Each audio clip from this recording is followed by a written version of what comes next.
No.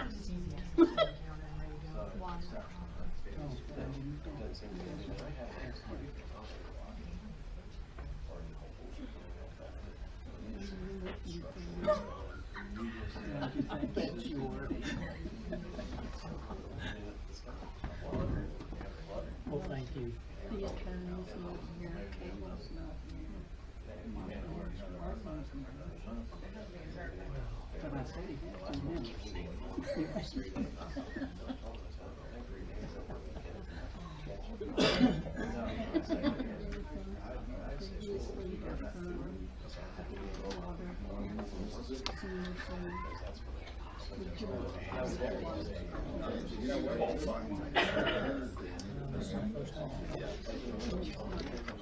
Yeah, I did.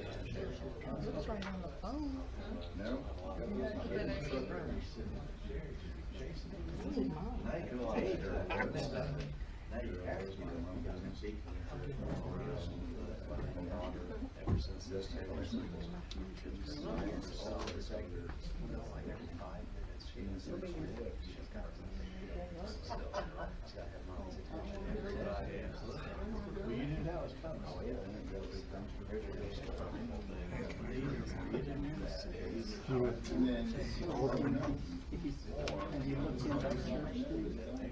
I think you talked to Sally the other day. Okay.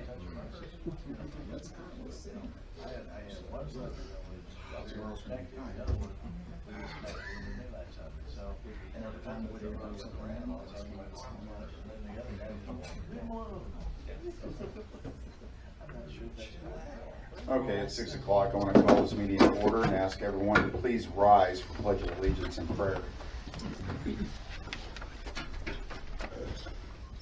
I pledge allegiance to the flag of the United States of America and to the republic for which it stands, one nation, under God, indivisible, with liberty and justice for all. Mark, lead us in prayer, please. Heavenly Father, we come before your throne of grace this night. And Father, we thank you for the opportunity that you've given us to join together and do the business of the city for another time. Father, we thank you for this opportunity to serve this city. Pray that you'll be with us tonight. Everything that's done will be according to your will. And we thank you and praise your name. Amen. Amen.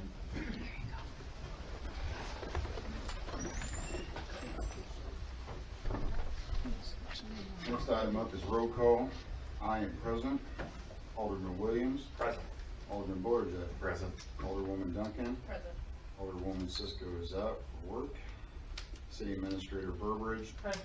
City Clerk Kohler. Present. City Attorney Weber is out due to illness. Director of Public Works Nash. Present. Chief of Police Chase. Present. Finance Director Stacy Houston. Present. And the other city staff we have would be Donnie and Josh from the Water Department and Sewer. Have Josh Kochadoff from the Electric Department. I see in the background that we have Brent from the Street Department and Jared from the Code and Melissa from Park and Rec. Did I miss any others? Almost got the whole house here. Next item up is the approval of the agenda. I move to approve the agenda. I'll second. This is for the permit fees or well, just to approve it in general. It's in here. Okay. I will call for the vote. Alderman Boerja. Yes. Alderman Williams. Yes. Alderwoman Duncan. Yes. Thank you. Next up is the consent agenda. I move to approve the consent agenda. Yeah, I'll second that. I will call for the vote. Alderman Boerja. Yes. Alderman Williams. Yes. And Alderwoman Duncan. Yes. Next up is hearing of persons. Ms. Debbie Murphy, step on up. I see that you have 2 items. Yes. Good evening. Before you start your clock, I just want to make, if you would please hold any answers or comments to my questions till the end so that I can have my full 5 minutes. Good with that? Okay. Clock starts as soon as you start talking, ma'am. Okay. This first section has to do with some old business and old questions I've asked before and have not heard any response back, either in a meeting or personally through email or whatever. the town hall meetings, which was discussed in the September, one of the September meetings, and again on October 10th. The previous answers that I received and that the audience that was here received was that you were gonna discuss it between at least 2 people as far as getting it on the agenda or discussing it any further, and I haven't heard anything back from that. If there's been any results from those discussions.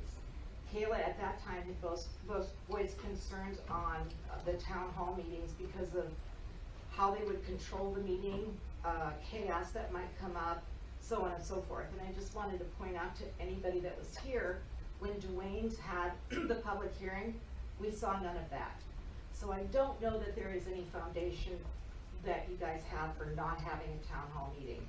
I already went over the statistics I had, and that's one of the things I wanted to have answered tonight. The other is an open agenda. I also brought that up September and October. Somebody just left because they couldn't speak tonight. The open agenda is you don't have to be on it. You can decide what kind of limits you want to have on. Every surrounding town of us does that. Gives the people an opportunity to speak. You limit it, whatever you want to do on that, but you still have to go in on a Wednesday to apply for this. And it's been talked about all the way through September when I brought it up before. The other one is some follow-up with old business that's been discussed, and I've got like 3. The DCAWS contract that had to be renegotiated, the deadline was missed, and then it was resubmitted. I have not heard any outcome on that. I haven't heard any updates on what's going on with the current animal control facility from the aldermen themselves. Follow up on past purchases. There was a maintenance contract signed for maintaining the city pumps not too long ago. There was a big discussion and why it was needed. I know the contract was voted in, but has there been any maintenance done by that company since it was voted in? And it was approved in August of 23. The recycle project has been brought up. I haven't heard anything more regarding that. I do know that there's all of the old recycle bins I've seen them stored around town, and they're on city property. Are we getting a rental agreement from the company to store that there? Because we're not using them. Then 2 new questions, and I brought this up before, but it's new again. When was the last redistricting done for the city itself? There's only 4 aldermen here. Surrounding cities, and even less population than ours, have 6. People in this town, and I'm included, do not feel like there's proper representation in this town. You can get a quorum, but nobody ever votes, or very seldom do aldermen vote, or 1 or 2 that don't vote for always aye. So why can't we also look into increasing the aldermen so you have a fair voice across the board? Class 4 city, we are a class 4, you can still have 6 aldermen. It's just depending on how you've redistricted the town. Closed meeting minutes. I've never seen the minutes from a closed meeting. I know they come after the closed meeting and when the business has been finalized, but I've never seen any. So where are those posted? Then, one more comment on this one. Optics is everything. And I've heard this from several people. There are 2 members of you aldermen that are constantly on their phones. I understand that you may be following the agenda for that, but by optics, the people in this community think that's not what's happening. You've got to post it on the board. You have the agenda, probably, or you could have the agenda in front of you. I'm suggesting that the 2 that do not have a laptop or a tablet, get one and stay off the phones during the meetings. Okay, thank That's you. what I have. Next item? Are you gonna answer questions on this one first? No, I'm just listening to hear you out. Okay, I'm done with the first section. Okay. You may present your second one. Oh. So I'm not getting any answers to these questions? No, we're here to listen to you, Debbie. So you can expect that anybody that comes to the meetings won't have their issues addressed? Is that what you're saying? No, I'm here to listen to you. That's what you signed up for, is hearing a person. Okay, That's for us to listen to you speak. okay. Okay? and I reclaim the time for the next 5 minutes then? Yes. Okay. Now, this has got to do with votes that are coming up for tonight. You'll be making a decision to authorize spending of about $202,990 tonight on two items, the hydrovac truck and the coffee. And I'm only speaking about the hydrovac tonight because that's what I've done some research on. As you know, I've already spoken to several communities around us, similar size and even some smaller. And the only one that has a hydrovac truck is Rolla. Well, that population is a whole heck of a lot more than Salem. The money spent is a lot. Now, there is needs and there's issues that a hydrovac truck can be used for. I just want to know, how much is that going to be used in the city? And at this point in time, what are the city employees using since they don't have a hydrovac truck? Financial considerations need to be taken into account when you purchase this type of equipment. What is the maintenance agreement? How much is it going to cost to maintain? Has anybody on this board done their own research? There has been 3 fatal accidents in 2022 with using a hydrovac truck. One electrocution, one a bystander was ran over, and another gentleman working for a particular city was asphyxiated when they dropped in a hole. This is not just a piece of equipment that they can go out and use without proper training, safety measures, PPE, everything that's included. It's not just you can't just go out and purchase one and think Joe Blow down the street can run it. There's at least 2 people required to run those vehicles, plus to be on safe side, a spotter is required. So that's 3 right there. Winterizing. Anytime that these conditions become very cold, that truck has to be winterized every night, whether it's stored inside or outside. And if it's missed, you can destroy the entire piece of equipment. This truck that's being bid on tonight is already 10 years old. There's been weight restrictions placed on Missouri roads and highways, starting in 2017. Has anybody looked into whether this truck meets those new guidelines? Or is it overweight? Where are you going to put the sludge and the slurry that is excavated out of these holes? By EPA standards, they cannot be leached into any kind of area that could go into the water supply. Most of the cities that are on, you can look all this up on the internet. I'm assuming that you've done your due diligence and looked into this before you vote. But I have, so I'm pointing out this information to you. If you have not taken the time to look into this, then I hope that you will delay this vote, because this is a huge amount of money, tax dollar money, due diligence, spend those tax dollars wisely. One city, I already told you, one city, Rolla, is the one that uses this. Department heads and the mechanics are the ones that made this decision. Do any of those people that were involved in this decision making have experience with the hydrovac truck? Where is the training coming from? How much is it going to cost? How much is the maintenance on the truck going to cost? How are you getting it to and from? Or where will you get the maintenance done? I don't think that just an average auto body shop or auto shop is going to be working on that equipment. It's already 10 years old. How much warranty? 90 days is what was on this bid. That's going to put you through, if you don't use it much in the winter, you might as well say you don't even have a hydrovac truck with a warranty. It could sit in a garage. Last thing, this is going to be related to what's coming up tonight on the variance for Mr. Florence. And I was at the last meeting for the planning and zoning. I just want to ask, is it part of the job description for the city clerk to monitor Facebook on what businesses are being ran, where they're being ran, does it meet code, and is it regulated? I understand this was all started because of a Facebook. If that city clerk is utilizing Facebook for that, I hope it's not on city time. Thank you, Debbie. Appreciate it. Appreciate all the information. Thank you for taking the time to do all that research for some of us. So again, I'm going back to, you will not answer, but before, when I've been here, you've answered questions. Is this a new guideline you're following? No, I don't.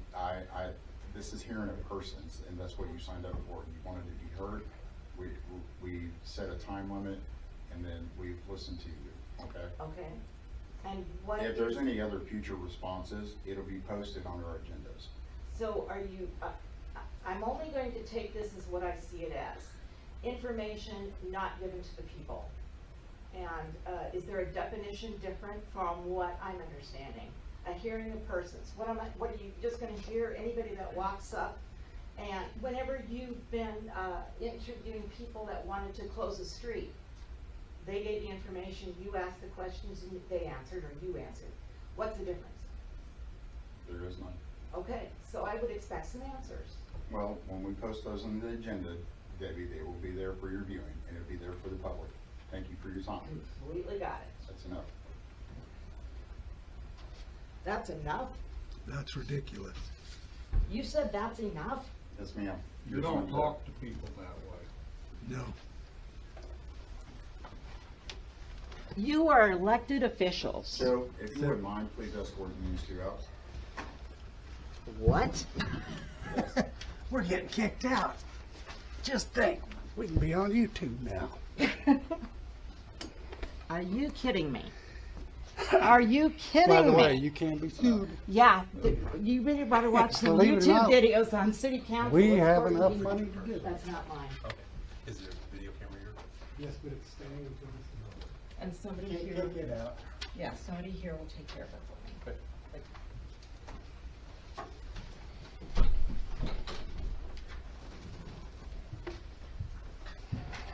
All right, next item up is new miscellaneous business, resolution number 24-2023. Resolution number 24-2023, a resolution providing for the municipal election for the city of Salem, Missouri on April 2nd, 2024. Thank you. At this time, do I have a motion for resolution number 24-2023? Should we maybe make a correction? This is 24-2022. I read it. Okay. Okay. It'll be fine. I'll move to approve resolution number 24-2023. I'll second.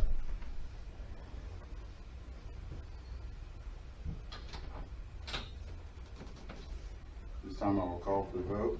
Alderman Bullard. Yes. Alderman Williams. Yes. Alderwoman Duncan. Yes. Thank you. Next up is resolution number 25-2023. Resolution number 25-2023, a resolution authorizing the mayor to execute contract change order number 1 between Welch Construction, the city of Salem, Missouri, and Daniel Evans of property located at 503 West Wall Road, Salem, Missouri. Thank you. This time, do I have a motion for resolution number 25-2023? Can we discuss first? Yeah. Okay. Well, Sally, you want to go over Sure. the change here? So the change to this particular contract is a decrease of $400.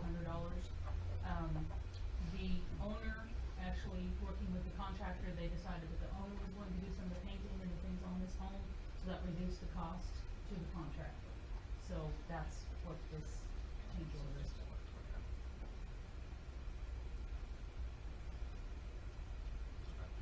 Yeah, that's good. I'd move to approve the change order for 503 Sparrow Road with the Welcome Home program. Do I have a second? I'll second. I will call for the vote. Alderman Williams. Yes. Alderwoman Duncan. Yes. And Alderman Bullard. Yes. Next up is the PD vehicle to be auctioned on Purple Wave. Do you have questions? Does the board have any questions? So from what I understand, we're getting rid of 2, and then I saw later on there's something in the agenda for acquiring 1, right? We losing just 1, or did we have an extra? Sorry. I'm sorry, my hearing's off a little bit. Go ahead. No, it's okay. So from what I was reading, and kind of reading ahead in the packet and things earlier today, was we were getting rid of 2 and acquiring 1, correct? Is that? Well, we technically will Okay, that's what I was So we've only curious got on. one. I was just making sure I was checking into that. This is probably just moving ahead. Yeah, And that's, so the Okay. one that we've already got has already been upfitted, it's on the road. Excellent. The two vehicles slated for sale are stripped, and, we have them detailed, ready to go. And so, as we move forward with Purple Wave, we're expecting, at least 40% return on our money for both vehicles, because they're both in good shape. Awesome. They're lower mileage, and it's part of our rotating program, so. okay, yeah, I was just checking the rotation wasn't like one of Yeah. those weird, you know. No, we haven't Okay. hit our off year yet. Okay. But that'll be coming up. Okay, thanks. And you reuse all that other stuff that you took off the other vehicle for the new ones? Yeah, that was a part of that, is that the equipment, we buy higher quality equipment so that it will last. We're getting about 10 years out of our trunking system, our scanners, light bar controls.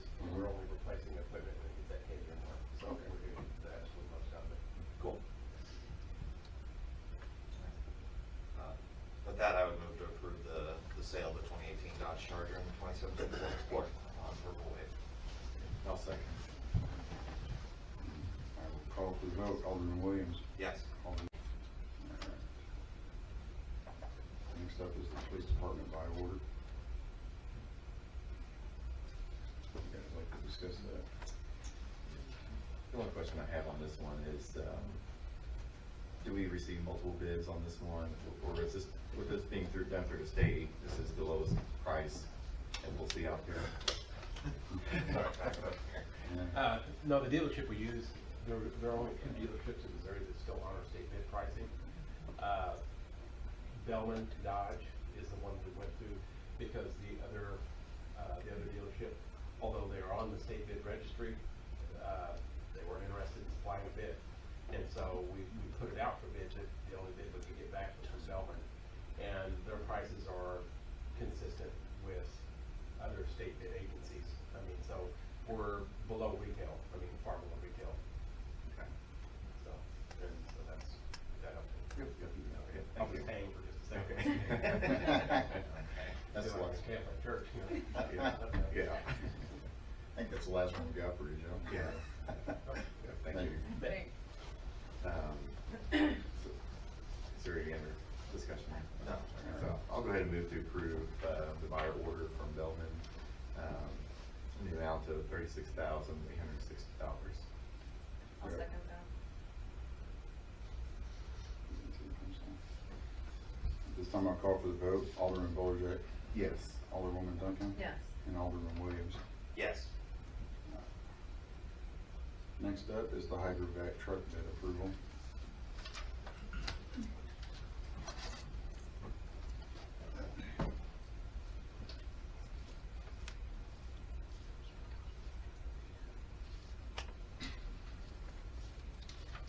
We had, 4 bids coming on this truck, 3 from COE Equipment out of Rochester, Illinois, 1 from Key Equipment out of Kansas City, Kansas. I had each one of the supervisors to come up, and I had our mechanic come up, and we sat and went through line by line on each one of these. We took, one of the trucks was just too small. It was like a 2 or 3 yard disposal. That wasn't gonna work for us.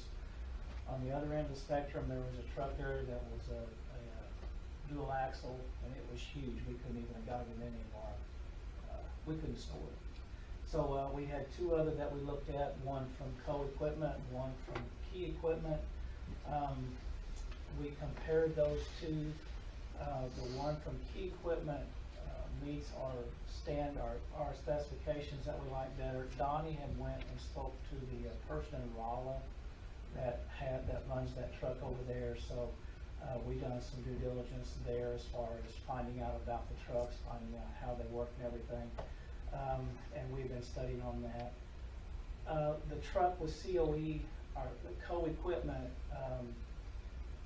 2 of the big differences was it was a single fan vacuum system, and it did not have the air purge system. They both have a water circulation system, The water circulation system is for when the truck is going down the road and it's cold. It keeps that water circulating warm, keeps it from freezing. But with the cold truck, it didn't have the air purge system. We requested the air purge system with key equipment. They agreed to put it on at no charge for us after they had sent us the bid. With that, if you have the weather circulation system, both companies told us it takes about 3 to 4 hours to get all that water out of that equipment to keep it from freezing.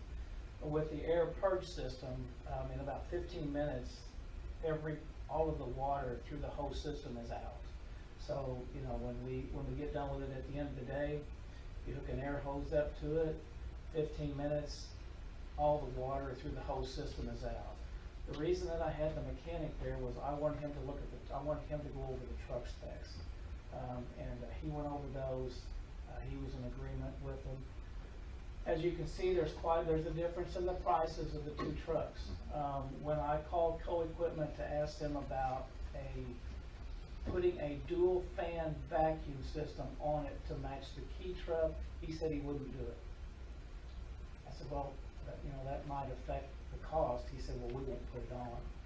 I contacted another company and he said that's about a $25,000 to $30,000 add-on. The reason they probably didn't want to put it on the truck.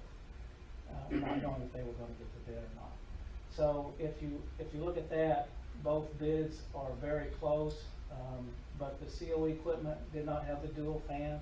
What the dual fan does for us, it gives us a lot more power for suction. Since we have the hydro vac system on that, that's why we need that extra suctionist for that, because we're literally pulling mud, rock, and everything up out of that. And we could be 10, 15 feet deep. So that's why we wanted that. That's the difference in the two trucks. Before I ask for your authorization, if you have any questions about how this truck would be used, that's why I had these guys to show up tonight.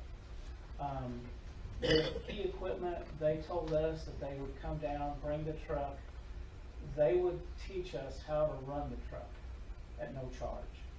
They would spend the time that needed. They wanted to make sure that we had projects ready to go. Wherever we wanted to go, they were going to go. They were going to make sure that we were running the truck properly.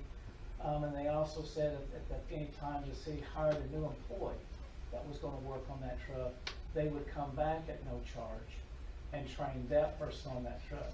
So all training that will be done on this truck is no cost to the city. Co-Equipment we would have to pay a cost for them to come down and train it also. But that's all I can think of. But if you guys have any questions about how we will use this truck, how often we will use this truck, what this truck will be used for, these are the guys that are going to be doing that. Okay? So if you have questions, we'll have them to answer them for you, okay? It'd be good to hear. Yeah. I have one to the group of you guys. Like, do you guys feel like that training is sufficient enough? Because I did have questions about a maintenance schedule as well as training. Do you guys feel like training from the Key Equipment is enough for what you use?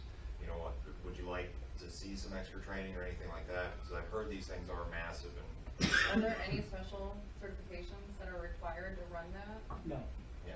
They said they, when we visited up there with them, me and Mark, they would stay with us until we were 100% sure that we were comfortable with the truck, and that the employees that would be running the truck would be able to run it safe and properly run it, and they would stay as long as what it took, that they were sure that they were, able to run the equipment correct. Cool. The next thing I have for kind of the group of everybody is like a maintenance schedule and things like that. Do we have, do we want to develop something for that? Can we see something like that moving forward with that truck? I know there's different things with this one versus like a ladder truck. You have maybe some hydraulics, but like this one, you've got kind of a lot of moving parts, or at least it seems to me. I'm not versed in these things, but I am sure having a pre-shift and make sure everything's capiche beforehand and So we'll have a check on list that we go through. Yeah. The salesman will come down periodically, look at the truck, Oh, cool. We'll be on a 24-hour-a-day call with them. He's made himself more than Oh, that's willing good. to help us out in however. This company, Brent can probably tell me this, the sweeper that we had was from this company. And, We've dealt with them since 2014 now. They've been real good. Really Even good. on the sweeper, they've been really good to work with. Okay, Yeah. that's good to hear. Those kind of answered most of my initial concerns. I mean, I can get with them and have, you know, they've probably got a maintenance sheet, and I can put together a daily pre-shift sheet, you know. he said he would do that with us. So. Oh, cool. Yeah, that's good. That kind of covers my question, that you are required by law to cover, carry a VCR, your vehicle inspection sheet. That's what they're basically. Okay. I know, I'll give him a break a little bit for your pre-trip and post-trip inspections, because it is a commercial vehicle, all right? And to echo, I don't a little think bit, the city's required. Okay. echoing what Debbie did kind of bring up, is it, and I don't know the details of this, can we, when we have this slurry and we're carrying around this stuff, do we have like a drop point for that stuff? Is it something that we can take care of, or is there any kind of hazardous, does it contain hazardous material when it's used? No? Okay, I wasn't sure. We have a drop point for the For the material. sludge and slurry. Okay. Either side of it. At the wastewater plant, environmentally, if there's something of concern, we've got a drying area, staging area where we Okay. can dump and clean the truck out, to make sure we're not, Yeah, taking the. something making. We can contain it. Okay, excellent, that was the only thing I didn't really think of that was brought up. If I may add though, a lot of times this truck is gonna be used in a way where we're simply excavating. Yeah, it's just dirt. It's gonna be dirt and water. Yeah, no, I understand that. The only times it might be something different is if it's a sewer line break, Yeah, so. So then do you guys wanna kind of explain what we're gonna be using this for, how often it's gonna be used? So as far as for me, I'm with the electric. I don't know how familiar you are with utilities, but you have to call in a dig right for any underground utilities. Currently, we're hand digging those with a shovel. yeah. So we may have a pole that we have to set that has lines everywhere on it, and we have to find every line by hand before we can do anything to that pole. So it may be 4, 5, 6 hours by hand, whereas if you get this, an hour, maybe 2, you'll have everything found, know where everything's located, and be able to continue on for production, Do basically. it safely. Safely, Instead of yes. using a Because, shovel I and mean- digging right into a line. Well, it could be anything from a fiber optic line to a gas line to electric line to, Doing all the locates are really. And kind of it also has pressure settings that makes it safe where it will You can not turn it down protrude so- into a gas line or an electric line. And they've already told us, what settings we can use on it to where we're safely not gonna be in a gas line or an electric line for it to blow up or hurt, potentially hurt us. It'd be safety issue and costly to replace those lines. right.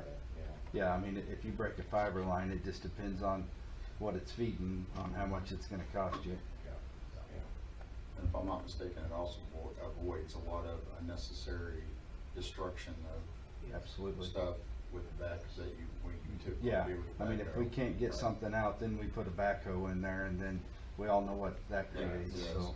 brute force, so. We Well, destroy and the size people's of the yards Yeah. too with the backhoe. It's gonna make the people's yards look so much nicer when we're done, and Yeah, it will reduce the footprint of the excavation as well. Cool. We'll also reduce the time that it takes. Yeah. Man hours. That we can sounds- do like 5 sounds like- jobs compared to 1 with a backhoe compared to that truck. We'll be able to keep up on our leaks with less people. It's so much faster doing it. It's unbelievable how much faster you can repair leaks with less people. It's just amazing. From us renting the hydrovac that we've been renting, like in one day we fixed 5 leaks, five or six leaks or something. And I was like, I couldn't believe it. I was like, holy cow, man. I mean, unbelievable. We're in that time of the year where we'll be probably expecting a lot of water leaks, and so I can see a lot of use out of this equipment. And I imagine you guys probably see a lot of use out of this equipment in the next 90 days. And with warranty us, period. our valve stands are all full of silt and sand and mud, and we've got to do every main break live. We can hardly get on any of our valves in town to turn them, and water's just roaring, and we're soaked in the middle of the winter when it's freezing. And this will allow us to clean all those valve stands out and to be able to free up our valves and make them usable again. That way we can choke down the leaks and not just get, you know, soaked, come out like the Iceman when we get done fixing a leak. I mean, we can pump out lift stations, we can use it at the wastewater plant to clean in all the clarifiers, and I mean, there's in manholes to clean out in manholes. We use it to jet sewer mains, which our sewer machines still with us. We pray for it every day. The biggest problem that we have with our sewer trailer though, when we have a blockage, we go and punch a hole through it and push it down the line. As with this vacuum truck, we can get in actual vacuum the trash out instead of just moving it down the line to another problem area. Okay. That's most of what I can think of. It sounds like it's gonna be a good piece of equipment. It sounds like it's gonna get a hell of a lot of use from you guys. Don't fight over it, I guess. Are we storing it?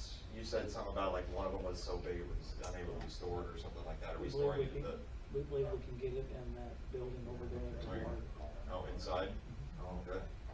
But like I said, Good too. we'll keep that thing, there won't be any water in it. With Yeah. that purge system. Well, if they're using it, it sounds like it's gonna be constantly used, to be honest. Except for at night. I mean, it'll be an everyday thing. Cool. I mean, there should be no problem with the 90-day warranty of using it every day, weather permitting. I mean, Yeah, it sounds like you guys got a job lined up for this thing for the next year. 10 years. Cool. If this is approved tonight, do we have an idea of when it'll be delivered? The truck was in Kansas City, Kansas. They moved it from Kansas City, Kansas to St. Louis, just for this tonight. If the board approves it, I'm supposed to call Hunter tonight, and they're gonna start at 6 o'clock in the morning. They're putting a new, hydro excavation unit on this truck. This will be a new unit also on this truck, to where the coal was a 10-year-old unit. They have a new hydro vac unit ready to install on that, and they said they can have it to us within 30 days. Okay.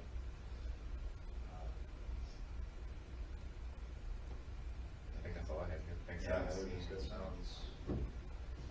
it sounds like something they could really use. So I'd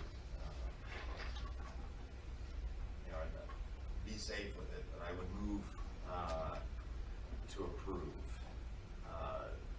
the bid from Key Equipment for the total of $195,487.50.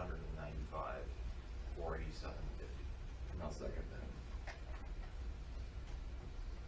I will call for the vote. Alderman Williams. Yes. Alderman Boyd. Yes. Alderwoman Duncan. Yes. Thank you. Thank you, guys. We really Thank you. appreciate it. Thank you, guys. I appreciate you guys coming out too. Next up is the copier for the administration building.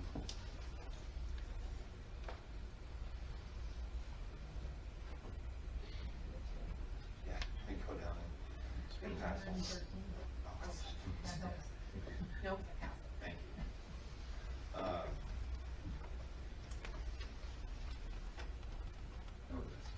Yeah. So I included in there the information that I sent to the companies. As you can see, Thanks for putting together the yeah, spreadsheet. we had 3 companies, total of 6 copiers that they submitted, information on. Our current copier, if you'll go down, about the fifth line in, it says PPI, that's prints per, basically your prints per minute. Our current copier does 25, and I will tell you that trying to print budget packets this last year took 2.5 days. Okay, because our current copier, not only is there the issue about we can't print color to it because it's so far out of alignment that you can't read it, but it's slow enough and the memory on our current copier doesn't have enough memory for us to be able to scan in more than 10 pages at a time, 10 double-sided pages, and that's it. So then we were literally had spread out all over the big table in the building trying to put all of this together. In the budget. A few other changes that have happened, we will now have all of Parks and Recs printing happening at the main building on this new machine. So it will be a very high volume machine. I mean, you can see all of the specs for yourselves. Of course, the one that I'm recommending, myself, Stacy, and Melissa kind of went through all of these. The one that I'm recommending is actually, so it's the Kia Sarah, it's the one in this clear column on the right. 50. Yes. Now, you look at it, it is the highest priced machine, but when you look at the total cost over 5 years, because that's the maintenance agreements, so when you look at total cost all in, so that includes supplies, maintenance, everything for the machine, except staples, we'll have to buy those separate. There's only a $1,500 difference over 5 years between it and the lowest cost one. And so we opted to go with the higher volume printing machine, just to be able to fit the needs that we have.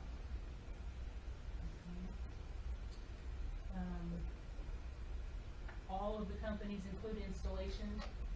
They will network it for us to all of our desktops that need access. I don't know, what questions do you all have for me? The price per over per copy, like, an eighth of a cent or Right. 0.8 cents or whatever. Mhm. Is that for, oh, that's, never mind, it's fine. Answer my own question by looking again. Okay, I'm sorry. I was looking at the color, I was like, is that black and white, but I missed the color part. Yes. Go these two. I think it makes sense to go with the recommended printer to meet the city's needs on printing and making copies and scanning of documents. I agree.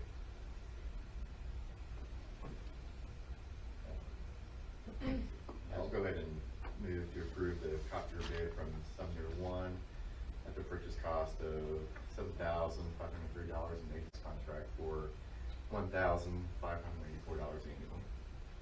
I'll second that.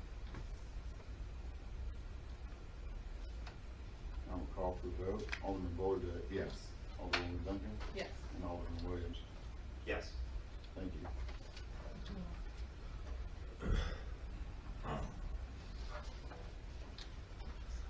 Next up is Planning and Zoning Commissions for Conditional Use Permit at 1509 South Louise.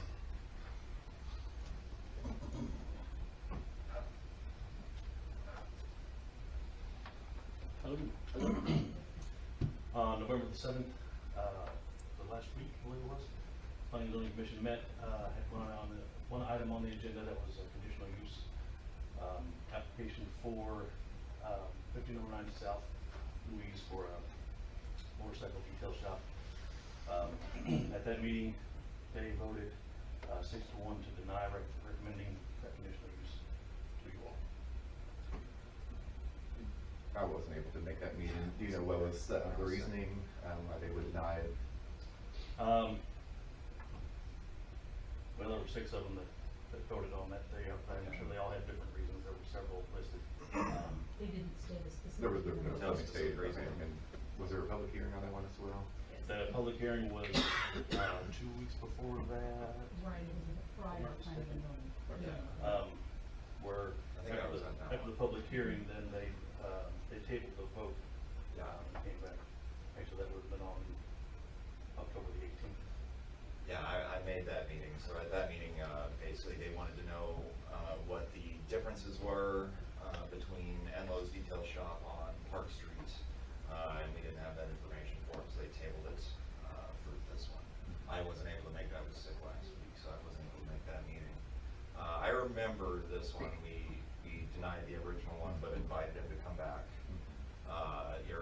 resubmit, with the idea, because initially he wanted to have tire changes and oil changes. Things that we were worried about is, having those type of, haz waste pieces, in a small shop that's not really built for that kind of stuff. Nor like any, he didn't come up with any, disposal, guidelines or anything. It was just, I was going to do this. And what I do with the oil was whatever. So I remember us asking for that. And saying that we, at that time, and I don't remember exactly what Alderman meeting that was, we both kind of agreed that like if he kept detailing, I think it would be fine. We do have other detail shops. We have a lot of detail shops. None take catering to motorcycles, and we have a lot of motorcycle things here. I did look back on what restrictions we had for Enlo's detail shop. I have it here in front of me, and if I really don't have too much of an issue with this. I understand that motorcycles are a little bit loud, and I think what we can do is we can limit some of the hours of business to accommodate for that, because we had no commercial activity between 9 and 6 a.m. or between midnight and 6 a.m. And I understand motorcycles are louder coming in and out of the shop. I think we can down that back and just make sure there's no motorcycles coming in or out, the night hours. That would be my personal thing. And I don't know what you guys have for. I've been talking a lot here. Well, what's some of the other things you would add into the conditional use as far as restrictions? So for me, looking, I would try to keep it a little bit with the Enlo's. No commercial activity between, I'd say about 9, when it's dark, or when it's nighttime, 9 and 6 a.m. Enlo had no vehicles parked outside for 24 hours, no more than 3 vehicles parked outside for 24 hours. I don't even know if he has like a driveway up to that building or not. Being that they're motorcycles, I don't see too much of an impact there. For signage, we had a restriction on signage that you have a 4x8 sign. I would say, being that this is more in a area of residential, I would say no, same thing with the signage, but make sure that it stays unlit at night. We don't have any kind of lights protruding from the property of being a nuisance. They also had that it is non-transferable. It expires in 2 years, and it would be revoked if any of the conditions were maintained. I think all of those are reasonable. I think, if he's keeping it to detailing, washing, taking parts off, washing them, and putting them back on, I think that's reasonable to maintain. If he's doing any kind of, if he wanted to move to any kind of like actually putting in a shop, doing tires and things like that, I would hope to see it move to, I know it's industrial, but move to a proper location for that kind of stuff, because we need to have things for tires and at least plans. We need to see some plans that they have for those kind of like wastes. And honestly, I would move to approve this conditional use permit with those specifications, and I can read them off. I guess one question to that is this something we can review in a year, make sure there's no violations or anything like that, or any complaints from nearby residents? With any conditional use, those conditions that are recommended by mainly the planning zone, but then added to or approved by you all, so whatever those conditions might be. Yes, we can add that condition. If you wanted me to say, like, I don't think the permit needs to expire, but it needs to have, we can have an annual, I don't know what that would be. I don't want to say like a public opinion poll. That's the thing. Or if it's tied to a business license, then. If we have any sort of complaints, typically I think we look into those kind of things, if we have business complaints. So if it starts coming up with business complaints, we see that he is, violating any kind of like ordinance. If he has like noise ordinance complaints at 10 o'clock at night, that's an obvious revocation. Those would be my conditions. I can't think of any others that I would initially impose.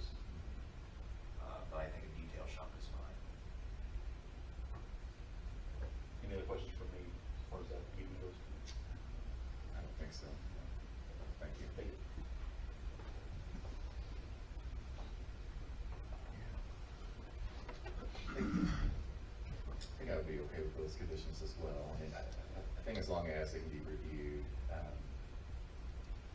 you know, in a year or whatever, or maybe at the time of the business license renewal, maybe that'd be an appropriate time. Yeah. The conditional use expires in 2 years, so Is it it's 2 gonna, years? yeah, so it's like the same with Enlo's expires. Or whatever time you guys said. Or whatever time he said. I said 2 years because of what Enlo had done. He has another relatively same, just different type of vehicle. I have a question. Sure. Would you guys be willing to like to get, Alderman Cisco an opportunity to maybe weigh in on this type of situation? I would be okay with that, I mean, I tell him he's comfortable moving forward. I don't think I'm gonna change. Well, I know, I'm just giving her a chance to put her, It might be good to hear from, the planning and zoning board chair, on their reasoning for their decision to, just to have all points heard. yeah. I would feel more comfortable tabling it, and Like, listening. I've got a motion on the board to approve, but I don't think it's getting seconded. Yeah, just one second, it dies for lack of. Yeah. Yeah, okay. I just like to give Gail a That's- chance. that's fine. Yeah. Well, and I'd like to hear from Yeah, Chairman. So then we'll Letting need, them we'll need a motion to table. I'll move to table, the, conditional use request. I'll second that. To the next meeting. Then we'll need to stay. Okay, I table, move to table the, conditional use request to the next meeting. I'll second that. All right, now we'll call for the vote. Alderman Boyd. Yes. Alderwoman Becker. Yes. Alderman Boyd. No. Say that. Yeah. All right. Next item up is the emergency purchase for the substation reclosure replacement. Mark, come on it. I had another one of those rats, those squirrels. It hit us about 9:30 Saturday morning. It absolutely destroyed another one of those reclosers. We have contacted Fletcher Reinhardt. They had been able to find one. Before they told us it would be 30 weeks, they were able to find one, but we went with, we call Show Me Power. They had one in stock. It was one that they had taken down. But they had, the thing about these new type reclosers are not an oil circuit recloser, they're a vacuum. So you have no oil in these at all, it's just vacuum bottles. And, they're able to test those and, they put a fault on those to make sure that everything is working properly on those. So they went through, done the check on that. They will be here tomorrow if the board is agreeable to this, to put this in for us. You have to realize right now, when we done this, we had to isolate that breaker, and I know this is probably not gonna mean much to a lot of people, but we had to take, and what we're feeding off of right now is the upper side of the low voltage bay. When I say that is, if we have a fault on that circuit, it takes out half of our sub because we have no protection. That's what that recloser does for you. It protects the equipment behind you. So we have no protection for that equipment behind us right now. So we have had our fingers crossed since Saturday, hoping a squirrel didn't decide to get back in there. But Show Me Power has the price of the the vacuum recloser is less than what we got with the other one. And if they come up and install it, then they go ahead, because the control has to be programmed to that breaker. We don't have to wait till Fletcher Reinhardt can get down here to program the control to the breaker. They will do all that when they're here tomorrow, so that when they leave, we're up and going and we're good to go. The amperage is gonna be a little higher on this one, so you say why? If we have an issue sometime with another breaker, we can take and feed this one over on that one. We will have more load available on that, more amperage available on that we can carry it. So it just works out a lot better for us. And they came down Saturday. They were here Saturday morning, but they didn't know if they had a breaker. They couldn't find one. And, they helped us with a lot of stuff that morning, so Shelby's really good to help us out when we need help. But, that's the ordeal, and they will also put cover up. They're gonna try to bring enough cover up to cover everything up that we've got in there, so that maybe we can not have near the issues that we I was gonna have. say, this is number 2. Yes. But this isn't something that happens. No. Talking with Josh the other day, Yeah. you said this one had been there since '89. I think that's, So I mean, this isn't something, that even though we've had 2 now in a year, it's not a regular, issue where these are going out. The other Really thing with ambitious this, goals. sorry, the other thing with this type of reclosure, you don't have the maintenance issues. There's no oil in this. When you have those oil circuit reclosers, you're supposed to every 5 years, you're supposed to come in and pump the oil out of those and check the moisture in there. I don't know if that had been done. It wouldn't have mattered on this, with this, but I'm just saying, you don't have the maintenance issues with these new type vacuum bottle reclosers. Just out of curiosity, how many reclosers do we have? 4, and then we've replaced at least 2, yeah. Well, this will be our is the second one. This is the second one? Yeah, this is the it's second. almost a year ago to the day. It was in December of last year we replaced the other one. Yeah. Right. And this will be another insurance claim we will submit. And it covered all of about 5,000 last year. Pictures have been taken, I think Tammy has the pictures for us to be able to send in here. You're trying to up the premium now. To go to 4. I think this is something we need, and I would move to go ahead and approve, the, recloser replacement for the amount of, $26,347.16. I'll second that. I'll call for the vote. Alderman Boyd. Yes. Alderman Witt, or nothing, sorry. Yes. Distracted about the school.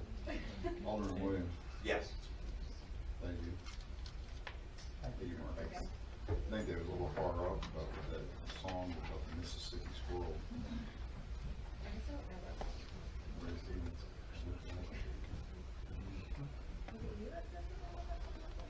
There's me.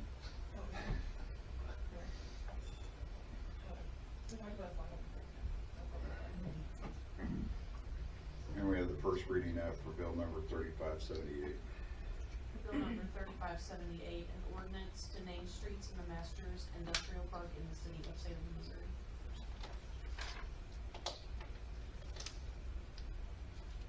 Thank you. Next item up is the second reading for bill number 3575. Bill number 3575, an ordinance to authorize the mayor to sign the administrative procedures guides for floodplain management and flood hazard reduction for the city of Salem, Missouri. Thank you. Is there any discussion for bill number 3575? I will call for the vote. All right, I'll call for a motion, sorry. I'll move to approve bill number 3575. I'll second that. All right. I'll call for the vote. Alderman Boyd. Yes. Alderwoman Duncan. Yes. And Alderman Williams. Yes. Thank you. Next up is reports of city officials, boards, and committees. Ms. Burbridge, you're up first. I do have a couple of things, just a quick reminder that next week, city offices will be closed Thursday and Friday for Thanksgiving. So just kind of a heads up there. The other item that I want to bring up and kind of get some feedback from those of you on the board, the Second Street Bridge has been closed for the last several years. It had a semi that had hit the side of it, knocked the side of it off. And so it's been closed to traffic since then. Okay. Hasn't really been a plan for what we were doing with it. We need to figure out what we're doing with it one way or the other. This bridge is actually on MoDOT's list of bridges. It has a registry number. They have inspected it, the most recent inspection was this past spring.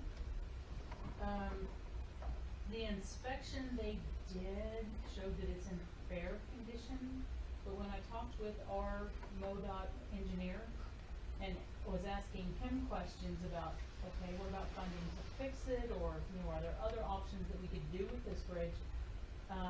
He got back with the bridge inspectors and he said, okay, yeah, they rated it as fair, but do not open it to traffic. And I'm like, okay. He said, if we wanted to be able to open it to traffic, then he would request for us that the inspectors go re-inspect it with that in mind. And so that leads me to think they inspect it based on current use, which is basically pedestrian traffic is all that's allowed to go across it, because it has concrete barriers blocking.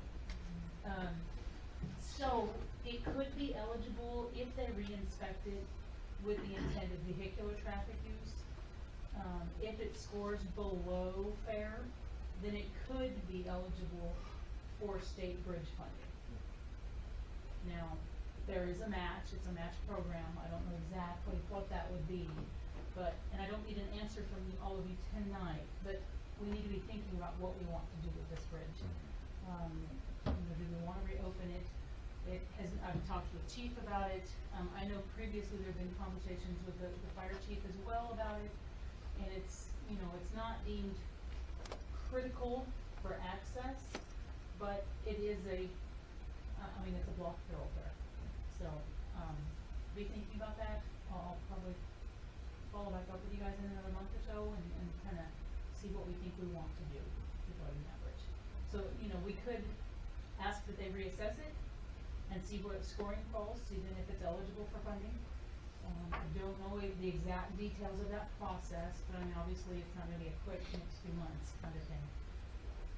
Or another thought could be that we truly decide that it's available for pedestrian traffic. But even in that case, we need to look at what do we do for rails along the one side, what do we do for dressing it up. It does have part of the actual asphalt roadbed is sloughing off one side of it, so I mean, there's definitely still some work that would have to be done. So, be thinking about that, and like I said, I'll follow back up in a month or so, and we'll go from there. And that's all that I have for my report tonight. All right. Thank you, Michelle. Next up, my report is more of an announcement tonight. It's been almost 2 years ago since, close to 2 years, about a year and 7 months since I took office as mayor. Our utility reserves was at $19,000. When we end our fiscal year next year, which I'm proud of, we will be a little close over $1 million, getting closer to the goal to where we should have been at to begin with. Progress is happening. It doesn't happen overnight. There's a lot of stuff. We have years, decades of stuff that's broken in our city and that it needs to be addressed. And we continue to work on that. I worked on cutting our budget, the city's budget for finances, looking at other ways that the city can generate revenue. Created an established order in a lot of our committees where everybody was just running wild, and got them a little bit more organized. We put out a lot more information now for the city, and my predecessors and even anybody that sits on this board would agree with me that I love this city. I've lived here practically all my life. I've raised my kids. Most of my children have graduated high school from here. I actually care what happens to the city. I care about the people that live here. I care about your future. That's why tonight I'll be proud to announce that I will be running for re-election in the year of 2024. Other than that, that's all I have tonight. If anybody has any questions later on, they can reach out to me at mayor@salemmo.com. I try to keep an open door policy, and if you cannot reach me by email, please stop by the admin office and leave your information, and the girls up there will be more than happy to get in touch with me to set up a meeting. Other than that, I will be moving right along to Mr. Nash.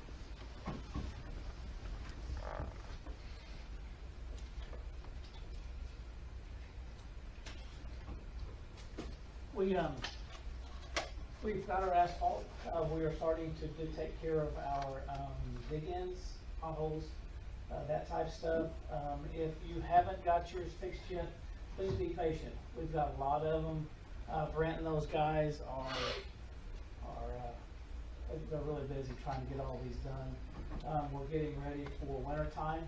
We're trying to get things ready for that, going through our trucks, everything, because, it's coming.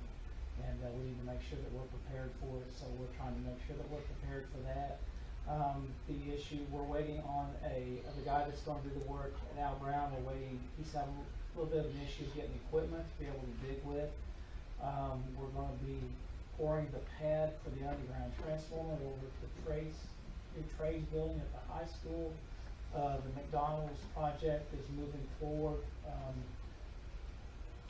They're wanting to be open by,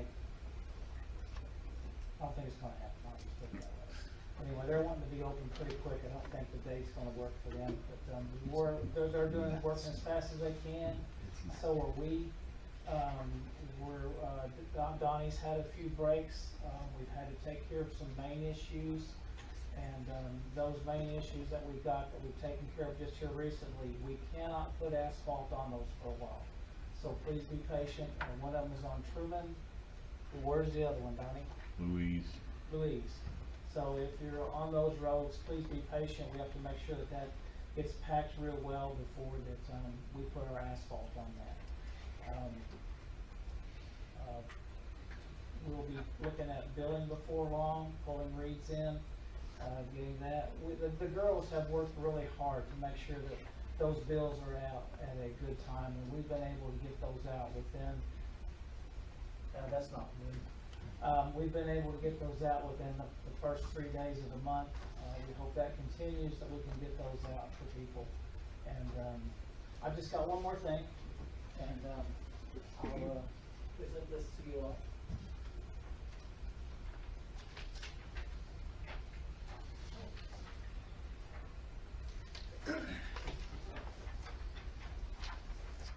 I met with Mayor Parker and City Administrator Burbridge this week, and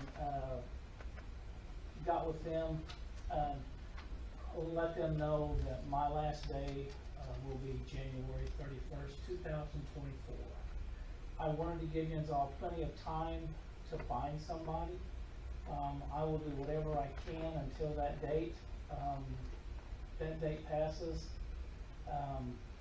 Even though I won't be a city employee any longer, if Josh or anybody has any issues or can't get a hold of the people in the city, I'll try to help however I can. But, I'll give a speech later on, but just want y'all know that I appreciate the time that I've been able to work here. But the 31st of January will be my last day of 2020. That's all I got.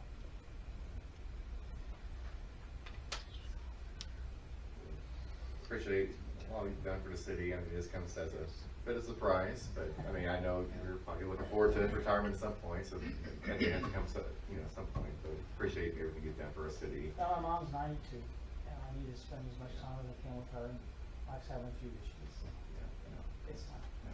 We can respect that. Yeah, no. And you've helped out, me being green, and not knowing anything about utilities coming in and trying to, chair the utility committee and everything else. I really appreciate all the things you taught me, helped me out through a bunch of things, sat down and explained a lot to me. At the same time, I really, you're an asset, and I really appreciate that, so, it'll be missed. I will, we got some time to plan, so I appreciate that as well. Thank you. But I just want to say, Mark, thank you for all your years of service, dedication, and commitment that you put forth to the city. You're constant on calls. You were always there when we needed it. We had a problem, needed to be addressed. You answered the phone. You will be truly missed. But not yet, because I know where you live, so. I'll get some fun. we're just there. That's all I've got. Thanks, Mark. Thank you. Appreciate it. Thank Thank you, you, Mark.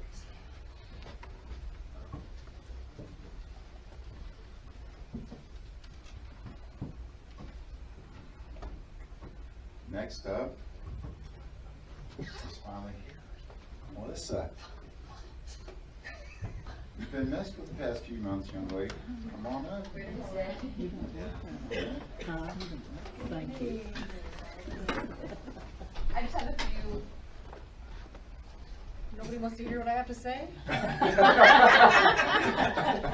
No. Excuse me, that's mandatory. Get back here. Bye. Anyway, sorry.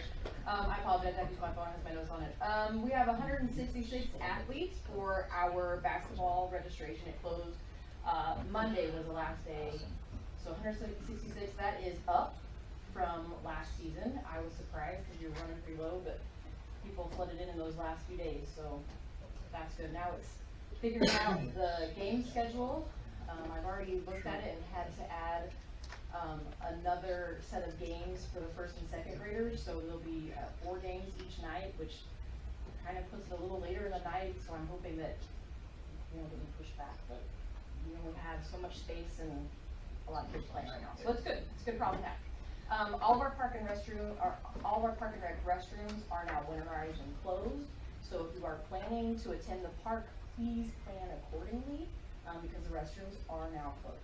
It's really hard. We try to leave them open as long as we possibly can, but you don't want to risk Busting the wall lines. So and- we went ahead and had them winterized.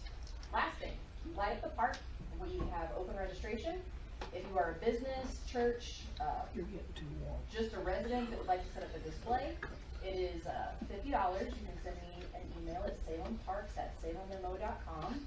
It's a $50 registration. It covers the timer and the electricity. So we encourage people to participate. People really enjoy it. They all have to be set up by December 1st so that we have time to check them and make sure they're operational by December 2nd. So any questions, just email me and I can send you a registration form. Well, if they don't get my remodeling done, I'll take everything out of my basement and bring it out there to the park. Set it up. Any questions? No, I don't. We don't have any sort of a park meeting schedule anytime? Nothing's scheduled. Nothing's scheduled? Okay, I did get a bid for like, you know, fixing that Yes, skate park piece yeah. that I've been trying to do for like, you know, 2 years. Yep. It was higher than I could really afford, you know, personally. Yeah. I'm willing to put, you know, money down towards it, but I need to talk to the park at some point about trying to get, because I think we still have that 5,000 kind of built in for any kind of capital improvements. The bid I got was like 2,500. I know that's kind of pricey, but you know, we can do some. We'll definitely have to discuss it before the board, because there's lots of maintenance issues. Yeah, there's a that few need to be others. addressed. Yeah, but you know, I think last year's project has, you know, worked out good with the disc golf. I think. Oh, yeah, I Yeah. was, And I think there's people all the time, and from other communities that come, so Yeah, it's neat to see. and yeah, I've noticed like when I go to the skate park, the concrete is getting a little rough and worn.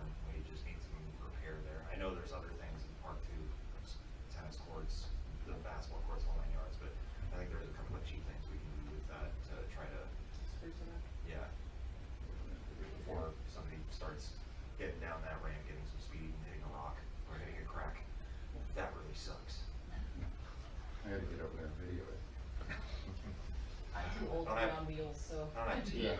My front teeth are fake because of that. Always gravity in it. So, yeah. Anyway, so that's all I have. Yeah, Okay. I appreciate it. Any other questions? All right. Thank you, Chad. Melissa. Next up will be the Alderman report. We'll start with you, Mr. Bozak. I have no report this evening. There is the Heroes Marathon this Saturday. Registration's still open at heroesmarathon.com, and if you're willing to walk and run, there's different distances available, and there's lots of volunteer opportunities as well. heroesmarathon.com. All right. Alderman Williams. The only thing I have is more of a question. If somebody were to want to add a antenna for ham radio use and the amateur radio use, this is having to deal with the rally stuff. They have approached me at the last rally that happened up at Potosi last weekend, trying to, like, do they need to contact you, Sally, or who should they? Probably Jared. Jared? Okay. I'll give them Or Jared's if you number. get with me, I'll get it to Jared. Okay, that's perfect. Yeah, they're kind of curious. like it on the southeast part of town. I know we're replacing that water tower at some point in the future. So, well, we're changing it, aren't we? The water tower, Fixing it? huh? Painting or fixing it? The one at the industrial Other park? part? Yeah, it was just be repainted. Oh, repainting Right. it, yeah. I think that one would work best, you know, that's still got a lot to do, so. Okay, I'll hand them to Jared's number. That's the only thing that was, you know, approached me. So, that's all I have. All right. Alderwoman Duncan, you have anything? I have no report. No report. All right. Well, the only item up left would be closed session for personnel and contracts. Move to go to closed session for personnel and contracts. I will second that motion. And I will call for the vote. Alderman Borzak? Yes. Alderwoman Duncan? Yes. And Alderman Williams. Yes. Thank you all for attending tonight.